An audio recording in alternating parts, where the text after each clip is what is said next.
Have you ever wondered how cartoon art evolved between 2002 and 2010? Let's crank up the nostalgia and zip through a whirlwind journey of cartoon illustrated artworks from this unforgettable era.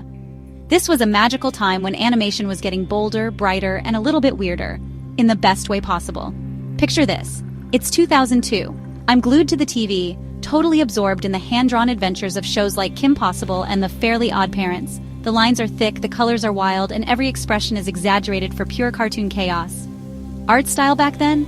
Loud, bouncy, and unmistakably fun. Fast forward a bit, mid-2000s. Something starts to shift. Studios are experimenting with digital tools. Suddenly, I'm seeing crisper lines and smoother movement. Shows like Avatar: The Last Airbender come in, blending American and anime-inspired styles, and everything gets this epic cinematic vibe. It's not just about laughs anymore, it's about storytelling, world-building, and making me feel things. And let's not forget the rise of Flash animation. Remember those web cartoons that exploded on sites like Newgrounds? Animators were telling wild stories, pushing boundaries, and creating a whole new look. Simpler, but super expressive.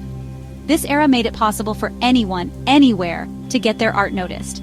By the late 2000s, I'm noticing more detail, more depth, and crazy innovation.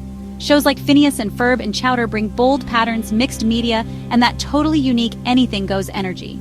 Cartoon art is no longer just a background to the action. It's the star of the show. And here's the coolest part. There's this feeling that everything's connected.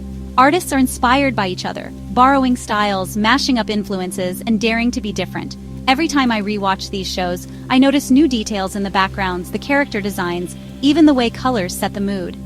It's all about pushing limits and making bold choices. Through these years, cartoon art never stood still. It morphed, adapted, and grew up with us. In just 8 years, animation moved from chunky outlines and wild colors to layered, ambitious worlds that made me, and maybe you, fall in love with cartoons all over again. So next time you see a screenshot or a fan drawing from this era, take a second to appreciate all the creativity packed into every frame.